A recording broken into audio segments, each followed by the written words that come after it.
Sa 40 anibersaryo sa EDSA People Power, gindumduman sa Bacolod City pinagi sa hublag protesta. Yaring balita nga itong gintutukan. Na dumdum ang isa sa mga pinadako nga hitabo sa aton maragtas.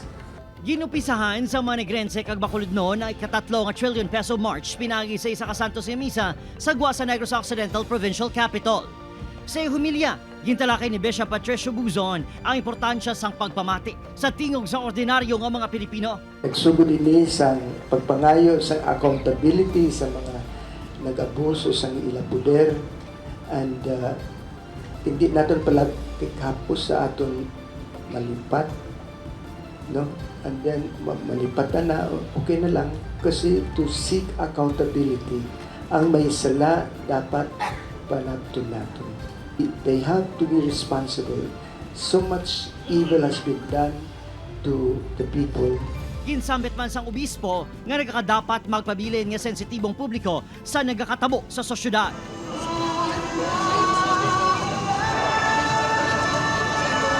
Ginsunda ng misa sang pagmarsya padulong sa Bacolod City Public Plaza. Lakip sa mga nag-upod sa marcha ang pila ka progresibo nga grupo. Ginapakamalaot sang maini ang mga inagyan sang pila ka mga Pilipino sadto.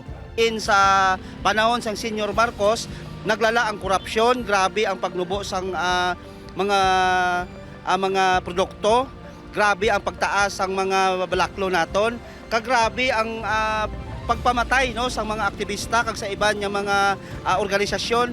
May pinaka-eskwelahan sa Bacolod City kag Negros Occidental nga nagsuspende sa face-to-face classes kag nagpasakop sa aktibidad. EDSA will always be relevant because EDSA became the reform that the Philippines needed. It's been life-changing for me, and I really think that it's really nice that until now it's really relevant, especially for us, the youth. Makita nga may mga bulak man kag ginhalad sa estatwa ni Anay Senator Ninoy Aquino sa Dalan, Araneta.